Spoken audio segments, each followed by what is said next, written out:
Hello दोस्तों, स्वागत है आपका आज मेरी एक नई वीडियो में।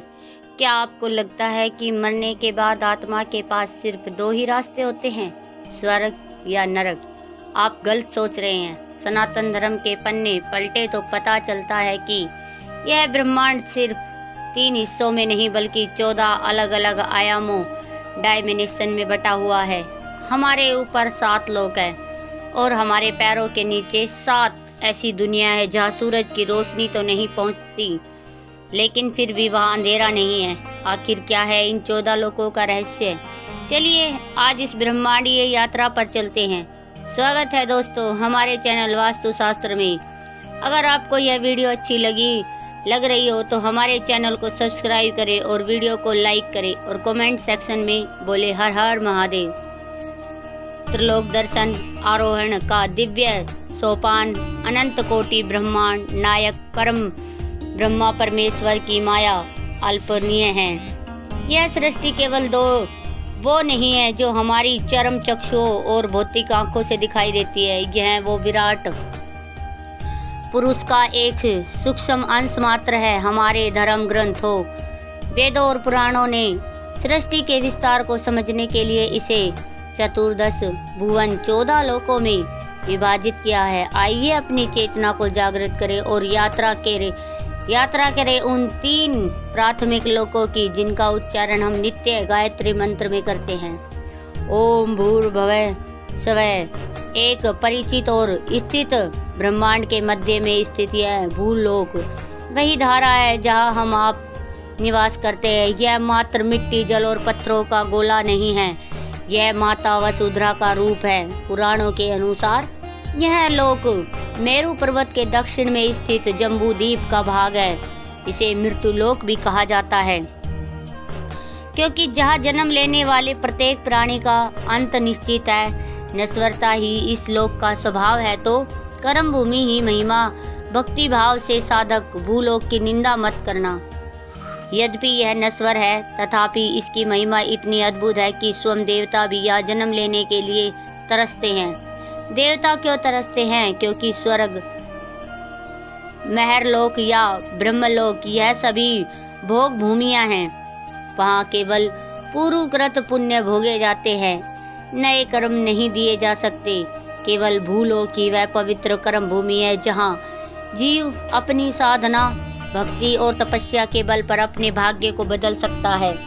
यही वह धारा है जहाँ भगवान विष्णु ने श्री राम और श्री कृष्ण के रूप में अवतार लिया।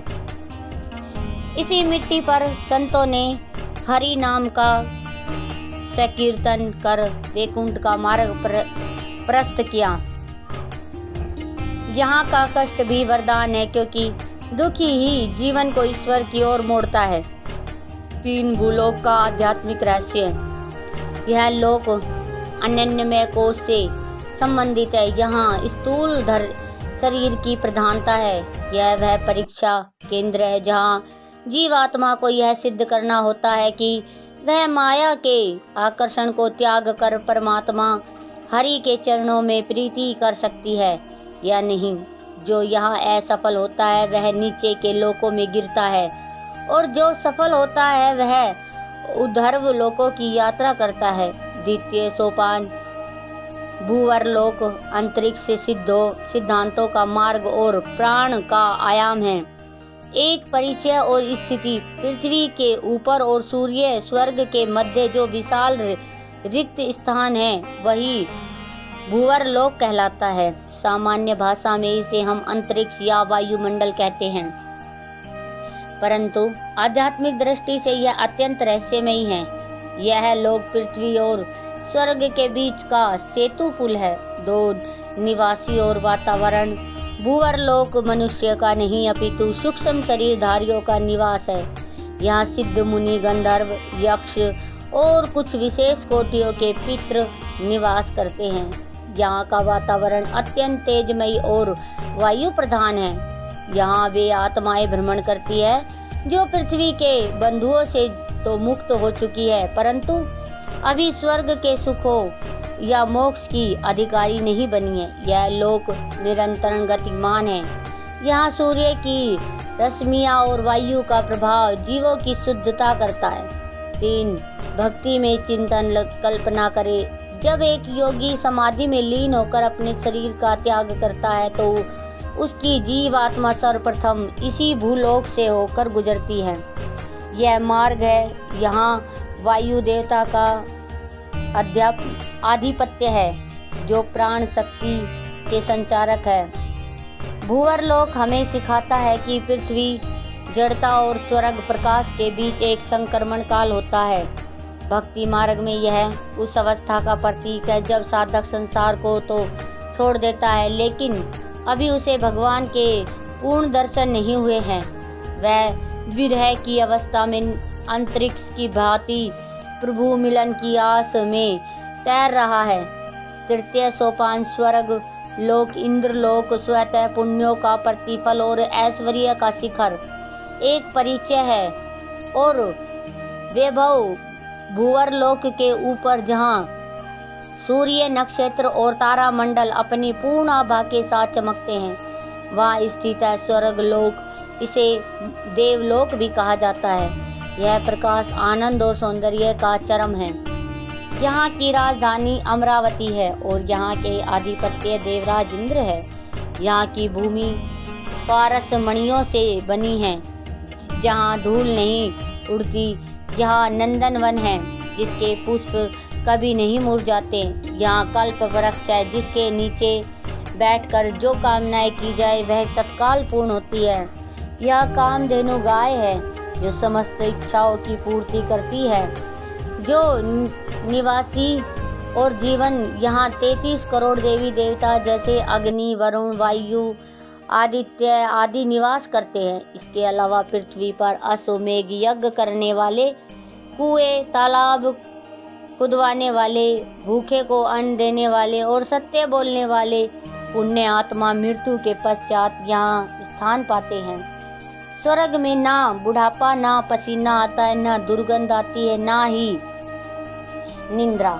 यहाँ केवल गंधर्वों का संगीत, अप्सराओं का नृत्य और सोम रस का पान है। यहाँ का सुख इंद्रियों का सुख है। 3 स्वर्ग की विडंबना गहरा भक्ति भाव। परंतु हे जिज्ञासु सावधान, शास्त्रों में स्वर्ग को अंतिम लक्ष्य नहीं माना गया। भगवान श्री कृष्ण गीता में कहते हैं क्षण पुण्य मृत्यु लोकम विस्मयी, अर्थात जैसे ही उसके संचित पुण्यों की पूंजी समाप्त होगी आपको पुनः धक्के देकर स्वर्ग से नीचे पृथ्वी लोक पर भेज दिया जाएगा। स्वर्ग एक किराए का महल है, अपना घर नहीं। सच्चा भगत स्वर्ग नहीं चाहता।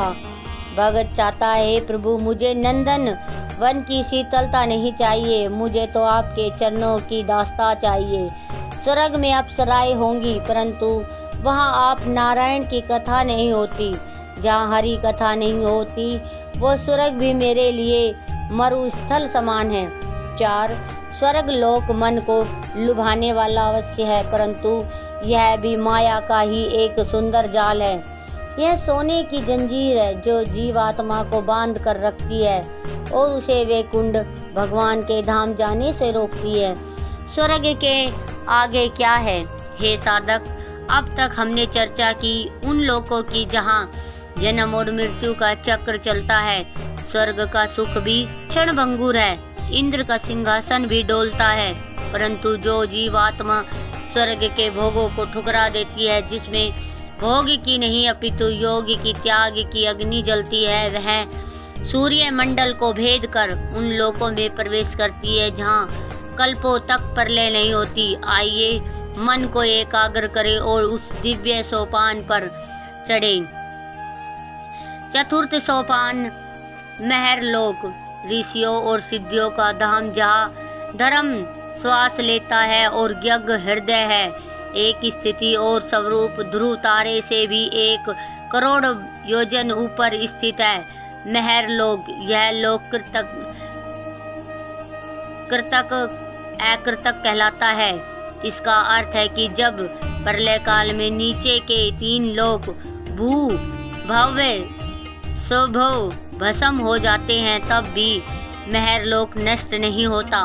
हालांकि नीचे से उठने वाली प्रलय की अग्नि की ताप यहाँ तक पहुँचती है, जिसके यहाँ के निवासी विचलित होकर और ऊपर चले जाते हैं। 2 निवासी महान विभूतियाँ यह लोक साधारण पुण्य देने वालों के लिए नहीं है। यहाँ वे महान ऋषि मुनि निवास करते हैं जिन्होंने हजारों वर्ष तक यज्ञ और ब्रह्मचर्य का पालन किया है। महर्षि भृंग, महर्षि मार्कंडेय और अन्य प्रजाति यहाँ विराजमान हैं। कल्पना कीजिए उस वातावरण की जहाँ वृक्षों के पत्ते भी वेद मंत्रों का उच्चारण करते प्रतीत होते हैं। यहाँ कोई कोलाहल नहीं होता, वेद सामवेद या गायन गूंजता है। यहाँ के निवासियों की आयु एकदम कल्प ब्रह्मा जी का एक दिन के बराबर होती है। नंबर 3, भक्ति में चिंतन। मेहर लोक के ऋषि भगवान विष्णु की आराधना में ऐसे लीन रहते हैं जैसे मधुमक्खी पुष्प में।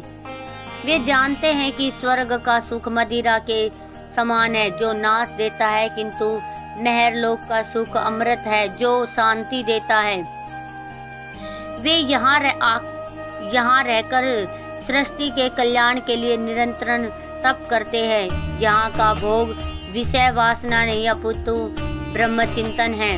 5वां सोपान, जनलोक ब्रह्मा पुत्र का विश्राम स्थल, शुद्ध चेतना और आनंद का सागर, एक परम पवित्रता का धाम। मेहर लोक से 2 करोड़ योजन ऊपर अत्यंत दैवीय मान जनलोक स्थित है। इसे जन है इसलिए कहते हैं क्योंकि यहाँ सर्जन करने वाली शक्तियाँ विश्राम करती है। जब नीचे के लोकों में प्रलय की अग्नि धधकती है तब मेहर लोक के ऋषिगण श्राप आश्रय लेने के लिए इसी जनलोक में आते हैं। 2 सनकादिक ऋषियों का निवास। इस लोक के प्रधान निवासी ब्रह्मा जी के मानस पुत्र है, सनक, सनंदन, सनातन और सनत कुमार। ये वे बाल ऋषि हैं जिन्होंने 5 वर्ष की आयु में ही माया को त्याग दिया था। यहाँ का दृश्य अवर्णनीय है। यहाँ की आयु में इतनी पवित्रता है कि यदि कोई पापी मन वाला व्यक्ति यहाँ पहुँच जाए तो, जो कि असंभव है, तो वह तत्क्षण भस्म हो जाएगा। नंबर 3, आध्यात्मिक रहस्य। जनलोक में संवाद वाणी से नहीं अपितु मौन से होता है। यह ज्ञान का प्रकाश सूर्य के प्रकाश से भी अधिक तेज है। यहाँ रहने वाली जीव आत्माएं भगवान के निर्गुण और सगुण दोनों रूपों का दर्शन में सक्षम होती है। हे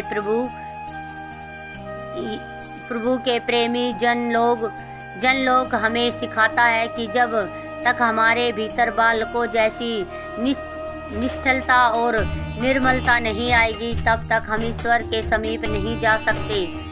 सोपान, तपोलोक, वैराग्य की धधकती अग्नि जहाँ शरीर भी तप का बनता है। एक तपस्या का सर्वोच्च शिखर जनलोक से 8 करोड़ योजन ऊपर तपोलोक विद्यमान है। जैसा इसका नाम है वैसा ही इसका गुण है। तप यहाँ वही पहुँच सकता है जिसने अपने शरीर, मन और अहंकार को तपस्या की अग्नि में जलाकर भस्म कर दिया हो। यह लोक स्वर्ण या मणियों से नहीं बना, यह जो तेज ऊर्जा से बनता है। 2 वेराज नामक देवता है। यहाँ वेराज नामक देवताओं का निवास है। यह वे आत्माएं हैं जो पूरी तरह से विरक्त है। इन्हें सृष्टि के किसी भी सुख की कामना नहीं है। यहाँ तक कि मोक्ष की इच्छा भी यहाँ क्षीण होने लगती है। केवल ईश्वर प्रेम शेष रहता है। कहते हैं कि तपोलोक के निवासी इतने शक्तिशाली होते हैं कि वे अपनी इच्छा मात्र से नई सृष्टि का निर्माण कर सकते हैं, किंतु वे ऐसा करते नहीं क्योंकि वे माया से मुक्त है। 3 भक्ति का चरम। यहाँ की भक्ति विरह की नहीं, योग्य की तैयारी है। तपोलोक का स्वामी उस लोक की तरह है जो अब दीपक से अलग होकर सूर्य में विलीन होने के लिए तैयार है। यहाँ अखंड समाधि लगी रहती है। यहाँ दिवस और रात्रि का भेद समाप्त हो जाता है।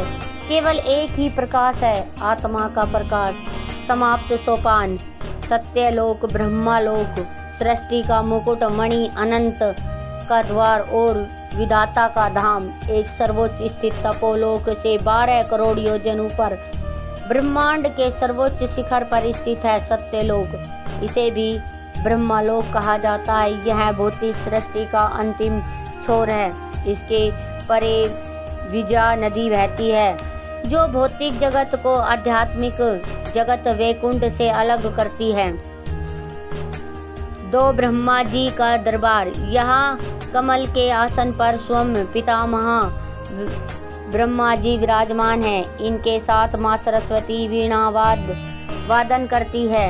यहाँ वे जीव आत्माएं निवास करती है जिन्होंने अपने कर्म, ज्ञान और भक्ति को पूर्णता तक पहुँचा दिया है। सत्यलोक की आयु अकल्पनीय है। पृथ्वी के अरबों वर्ष बीत जाने पर यहाँ का केवल एक क्षण होता है। यहाँ मृत्यु का भय नहीं है, क्योंकि यहाँ आने वाला जीव या तो अगले कल्प में ब्रह्मा बनता है या फिर सीधे मोक्ष भगवान के धाम को प्राप्त होता है। यहाँ का वातावरण सत्यलोक में शोक, मोह, बुढ़ापा, भूख, प्यास या भय का लेस मात्र भी अतिरिक्त नहीं है। यहाँ केवल सत्य है। यहाँ की मिट्टी भी चैतन्य है। यहाँ के वृक्ष, नदियाँ और पर्वत सब चिंतन में कॉन्सिलेशंस है। यहाँ भगवान शिरोदक साई विष्णु अपने श्वेत द्वीप में दर्शन देते हैं।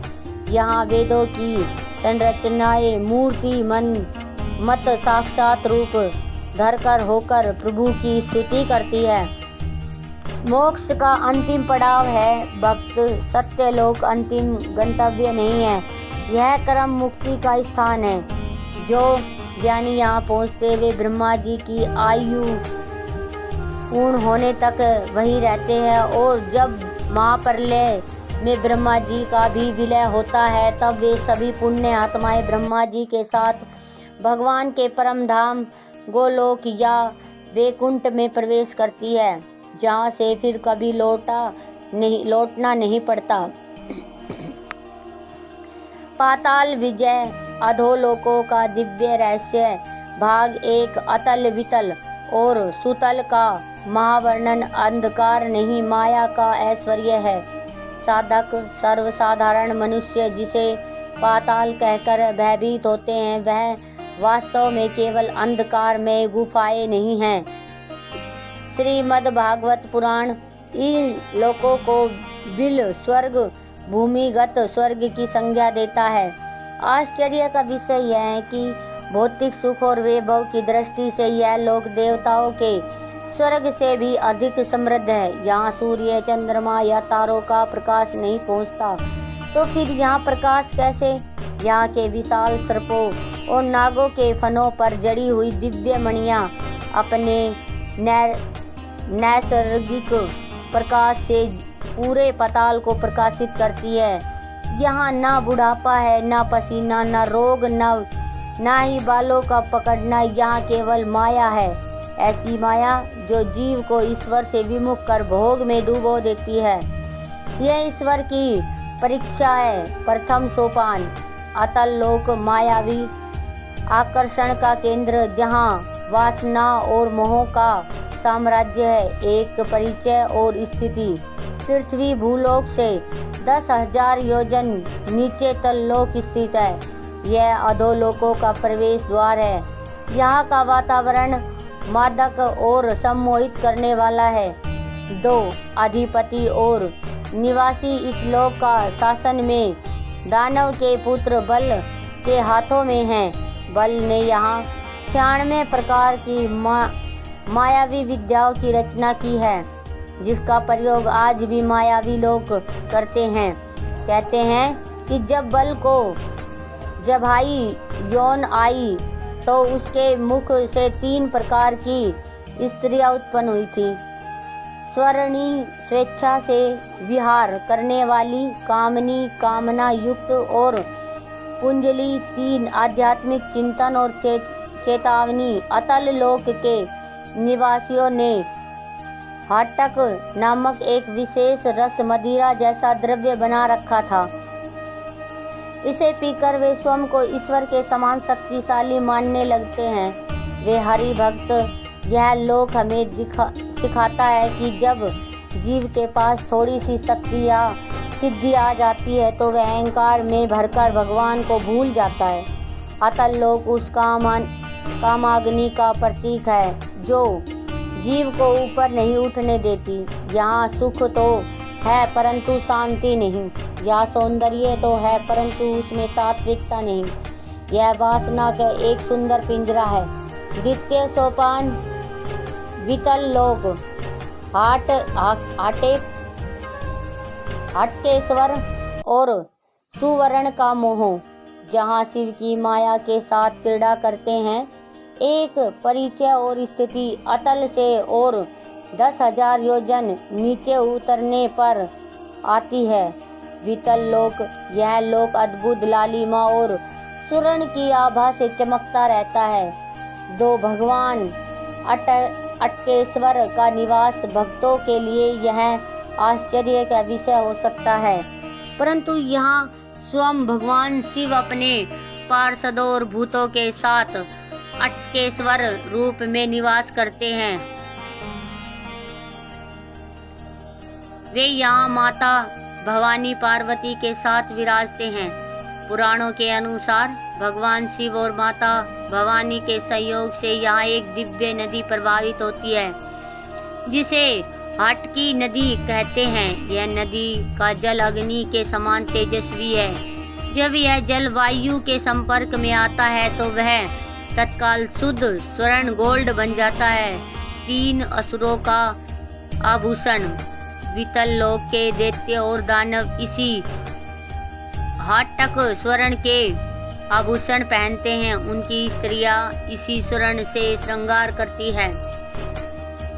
वे शिव की पूजा तो करते हैं परंतु भक्ति भाव से नहीं अपितु स्वर्ण और ऐश्वर्य पाने की लालसा से। 4 भक्ति में भाव। हे प्रभु, आपकी लीला अपरंपार है। आप कैलाश पर वैरागी बनकर रहते हैं और वितल में स्वर्ण के स्वामी बनकर। वितल लोक हमें चेतावनी देता है कि कंचन और कामनी, सोना और स्त्री ईश्वर प्राप्ति के मार्ग में सबसे बड़ी बाधा है। यहाँ के निवासी सोने के ढेर पर बैठकर भी आत्मा की दरिद्रता में जीते हैं। सच्चा मन धन तो राम नाम रतन है जो यहाँ नहीं मिलता। तृतीय सोपान तुलन लोक भक्ति का परम पावन धाम। यहाँ द्वारपाल स्वयं त्रिभुवननाथ है। एक सबसे विशिष्ट लोक वितल के नीचे जाने पर हम पहुँचते हैं सुतल लोक में। हे भगवान, भगवत प्रेमी सावधान हो जाइए और हाथ जोड़ लीजिए, क्योंकि यह सामान्य पाताल नहीं है। यह पाताल में होते हुए भी वैकुंठ से कम नहीं है। यह स्थान परम भगवान महादानी राजा बलि का है। जो राजा बलि और वामन अवतार की कथा याद कीजिए। उस दृश्य को जब भगवान विष्णु ने वामन रूप धारण कर राजा बलि के 3 पग भूमि मांगी थी।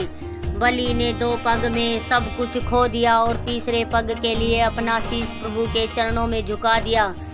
उस समर्पण को देखकर भगवान नारायण की आंखों में भी प्रेम अश्रु आ गए। भगवान ने कहा, ताराकंद, हे बलि, तूने अपना सर्वस्व मुझे दे दिया। अब मैं तुझे क्या दूं? स्वर्ग का सिंहासन भी तेरे त्याग के आगे छोटा है। इसलिए प्रभु ने बलि को सुतल लोक का राज्य दिया जो स्वर्ग से भी अधिक ऐश्वर्यशाली है। और सबसे बड़ी बात, भगवान ने बलि को वचन दिया कि वे स्वयं गदा हाथ में लेकर उसके महल के द्वारपाल वॉचमैन बनकर सदैव रक्षा करेंगे। 3 सुतल का वर्तमान दृश्य। आज भी सुतल लोक में राजा बलि निर्भय होकर राज्य करते हैं, क्योंकि उनके द्वार पर स्वयं वामन भगवान पहरा देते हैं। सोचिए, जिस ईश्वर को खोजने के लिए ऋषि मुनि वनों में भटकते हैं, वही ईश्वर सुतल लोक में राजा बलि के घर के बाहर खड़े रहते हैं। बलि जब महल से बाहर निकलते हैं तो उन्हें सबसे पहले अपने आराध्य के दर्शन होते हैं। 4 गहरे भक्ति भाव सुतल लोक इस बात का प्रमाण है। यदि भक्त सच्चा हो तो भगवान उसे पाताल में भी नहीं छोड़ सकते। संसार की दृष्टि में राजा बलि का पतन हुआ, उन्हें नीचे भेजा गया, परंतु आध्यात्मिक दृष्टि से उनका उत्थान हुआ। लोग पूछते हैं सुतल लोक में क्या है? संत उत्तर देते हैं वहाँ शरणागति है। वहाँ बलि नित्य प्रार्थना करते हैं, हे प्रभु मुझे स्वर्ग नहीं चाहिए, जहाँ अभिमान हो मुझे तो यह सुतल ही प्रिय है। जहाँ मैं स्वामी हूँ और आप मेरे रक्षक है, जहाँ ऐश्वर्य होते हुए भी मेरा मस्तक सदैव आपके चरणों में झुका रहे। सुतल लोक की दीवारें मणियों से नहीं अपितु भक्ति के विश्वास से चमकती है। यहाँ असुर की बलि के प्रभाव से वैर भाव भूलकर हरि भक्त बन जाते हैं। यह तीन लोक अतल वितल सुतल हमें जीवन के तीन गहरे पाठ पढ़ाते हैं। एक अतल सिखाता है कि वासना में गिरना कितना सरल है। नंबर 2 वितल सिखाता है कि स्वर्ग धन का मोह शिव की उपस्थिति में भी मनुष्य को अंधा कर सकता है। नंबर 3 सुतल सिखाता है कि यदि सर्व त्याग कर प्रभु के चरणों में गिर जाओ तो पाताल भी वैकुंठ बन जाता है। भाग 2 तलातल, महातल, रसातल और पाताल। चतुर्थ सोपान तलातल। मायाइयों का माया जाल जहाँ विज्ञान और भ्रम का अद्भुत संगम है। यह स्थिति और अधिपति राजा बलि के सुतल लोक के नीचे उतरने पर तलातल लोक आता है। यहाँ का स्वामी दानवों का विश्वकर्मा है। जैसे देवताओं में विश्वकर्मा जी का स्थान प्राप्त है, वही स्थान असुरों में दानव का है। जो माया का साम्राज्य है। साधक तलातल लोक ईश्वरीय भक्ति का नहीं अपितु मायावी विद्याओं का केंद्र है। मैं दानव त्रिपुरारी 3 उड़ने वाले नगरों का निर्माता के रूप में विख्यात है। यहाँ की वास्तुकला स्केच इसकी विचित्र है कि देखने वाले की बुद्धि भ्रमित हो जाए। जो यह वह दिखाता नहीं और जो दिखता है वह होता नहीं। यहाँ के असुरों को अपनी मायावी शक्ति पर इतना अभिमान है कि वे ईश्वर की सत्ता को चुनौती देते हैं। वे मानते हैं कि अपनी बुद्धि और ताकत से वे सृष्टि के नियमों को बदल सकते हैं। नंबर 3 आध्यात्मिक संकेत। भक्ति मार्ग में तलातल उस अवस्था का प्रतीक है जब मनुष्य अपनी बुद्धि और विज्ञान के अहंकार में इतना डूब जाता है कि उसे विविधता की आवश्यकता महसूस नहीं होती। किंतु याद रखें, मैं दानव भी भगवान शिव का परम भक्त है। भगवान शिव ने ही उसे यह साम्राज्य दिया है। यह लोक हमें सिखाता है कि कला और विज्ञान यदि ईश्वर को समर्पित ना हो तो वो केवल ब्रह्मजाल बनकर रह जाती है।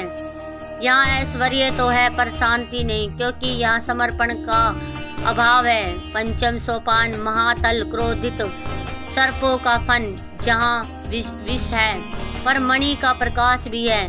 एक कटु के पुत्रों का आवास तलातल के नीचे महातल स्थित है। यह विशाल और भयंकर सर्पों का लोक है, जहाँ कटु नाग माता के वे पुत्र निवास करते हैं जो अत्यंत क्रोधित है। इनमें प्रमुख तक्ष, कालिका, कुहुक, सुषेण और कहू। यह साधारण सांप नहीं, इनके सैकड़ों और हजारों फन हैं। 2 वातावरण और भय। महातल का दृश्य अत्यंत रोमांचकारी है। यहाँ के सर्प इतने क्रोधित है कि वे सदैव पुकारते रहते हैं। किंतु हरि भक्त देखिए ईश्वर का न्याय। यह सर्प इतने शक्तिशाली और विषैले हैं, फिर भी यह सदैव भयभीत रहते हैं। इसका भय है। इन्हें भगवान विष्णु के वाहन गरुड़ जी का भय है। यह सर्प अपने फनों पर विशाल मणियां धारण करते हैं, जिनके पूरा महातल जगमगाता है। वे अपने परिवारों के साथ सुख से रहते हैं, किंतु गरुड़ के पंखों की फड़फड़ाहट की कल्पना मात्र से वे कांप उठते हैं। 3 भक्ति में चिंतन महातल हमें जीवन का एक गहरा सत्य बताता है, जिसके पास शक्ति और धन मणि है, परंतु हृदय में गरल विष ईर्ष्या भरा है, वह कभी निर्भय नहीं हो सकता है। सच्चा निर्भय तो वही है जो ईश्वर हरि का दास है। यह सर्प शक्ति के प्रतीक है, परंतु गरुड़ जी भक्ति के प्रतीक है, और भक्ति का सदैव भक्ति के अनुशासन में रहना पड़ता है। बिना राम के शक्ति केवल विनाश का कारण बनती है। षष्ठ सोपान रसातल शत्रु और संघर्ष की भूमि, जहाँ असुरों का बल ही उनका धर्म है। एक दैत्यों और दानवों की गुफाएं महातल के नीचे रसातल है। यहाँ पीस नाम के दैत्य और निवात कवच जैसे भयंकर दानव रहते हैं। यहाँ वे असुर है जो देवताओं के कट्टर शत्रु है। यहाँ का वातावरण शुद्ध जैसा है। यहाँ के निवासी अत्यंत बलशाली है, जन्म से ही क्रूर है और सदैव देवताओं से युद्ध करने की योजना बनाते रहते हैं। जो शर्मा और इंद्र का प्रसंग वेदों में वर्णन आता है। वे देवराज इंद्र की दूत शर्मा एक दिव्य श्वान कुतिया यहाँ आई थी।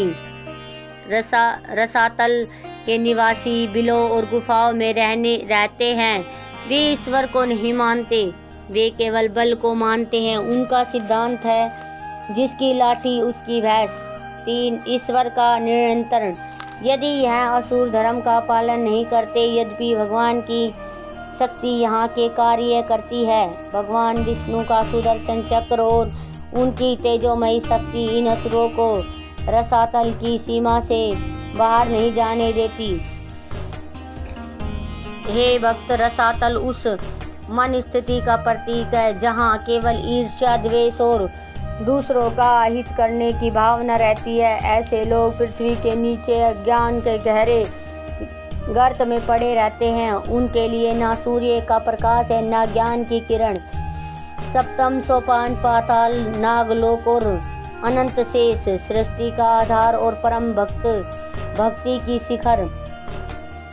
एक सबसे निचला और श्रेष्ठ लोक। अब हम आ गए हैं ब्रह्मा के अंतिम तल पर, जिसे पाताल या नरक लोक कहा जाता है, नागलोक कहा जाता है। यह रसातल के नीचे है, ब्रह्म में ना पड़े। यह नरक नहीं है, यह तो अद्भुत है। यहाँ का सौंदर्य स्वर्ग को भी लज्जित कर दे। यहाँ के महलों में सूर्य की आवश्यकता नहीं, क्योंकि यहाँ नागराज वासुकी और अन्य नागों की मणियों का दिव्य प्रकाश सूर्य से भी अधिक शीतल और उज्जवल है। 2 नागराज वासु का धाम है। यहाँ नागों के राजा वासुकी, जो समुद्र मंथन में रस्सी बने थे, और शंखचूर, धनंजय आदि महानाग निवास करते हैं। यह नाग क्रोधी नहीं अपितु शांत और भक्त हृदय वाले हैं। यह भगवान शिव और विष्णु के आभूषण हैं। 3 यदि अनंत शेष नाग के दर्शन। पाताल के मूल में स्थित इस ब्रह्मांड की जड़ में साक्षात भगवान अनंत शेष संकर्णन विराजमान हैं। हे भक्त, अपनी आंखों को बंद करें और उस विराट रूप का ध्यान करें, जिनके 1000 फन हैं, प्रत्येक फन पर एक दिव्य मणि है। वे क्षीर सागर वाले शेषनाग से भिन्न या ब्रह्मांड को धारण करने वाले तामस मूर्ति भगवान हैं। वे यहाँ क्या कर रहे हैं? उन्हें इस संपूर्ण पृथ्वी और 7 लोकों के भार को अपने एक फन पर एक सरसों के दाने राई के समान धारण कर रखा है। जब वे किंचित मात्र भी हिलते हैं तो पृथ्वी पर भूकंप आ जाता है।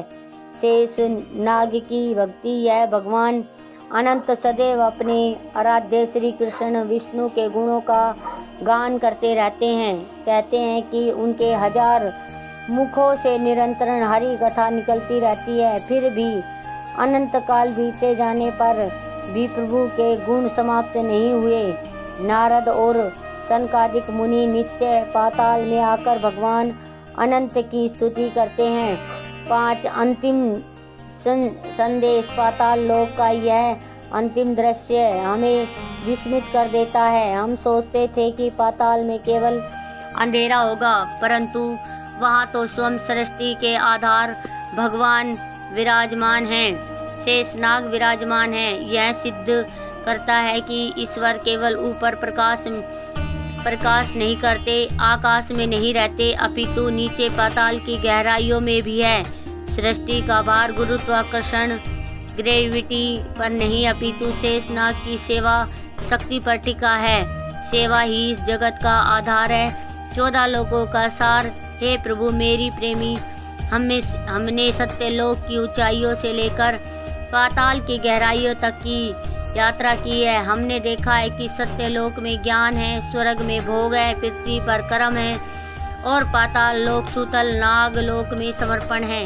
किंतु सार केवल एक ही है। चाहे जीव ब्रह्मलोक में ब्रह्मा बनकर बैठा हो तो पाताल में नाग बनकर, यदि उसके हृदय में श्री हरि नहीं तो वह सब व्यर्थ, और यदि हृदय में राम है तो पाताल भी वैकुंठ है और पृथ्वी भी धाम है। अंततः 14 लोकों के चक्कर से मुक्त होकर उस 15वें धाम गोलोक दिव्य धाम की अभिलाषा करे, जहाँ जाने का मार्ग केवल हरे कृष्णा हरे कृष्णा हरे हरे हरे कृष्णा हरे कृष्णा हरे कृष्णा हरे हरे। यदि इस जानकारी ने आपके मन को शांति दी तो सनातन धर्म के इस ज्ञान यज्ञ को आगे बढ़ाने के लिए गुप्त दान के रूप में अपना अमूल्य सहयोग दे। आपका यह छोटा सा प्रयास हमारी संस्कृति को जन जन तक पहुंचाने में हमारी सहायता करेगा। तो दोस्तों, आज की यह वीडियो आपको कैसी लगी कमेंट बॉक्स में ज़रूर बताइएगा। अगर वीडियो अच्छी लगी हो तो ओम नमः शिवाय ज़रूर लिखें और फिर मिलते हैं एक नई वीडियो के साथ। तब तक के लिए ओम नमः शिवाय। हर हर महादेव।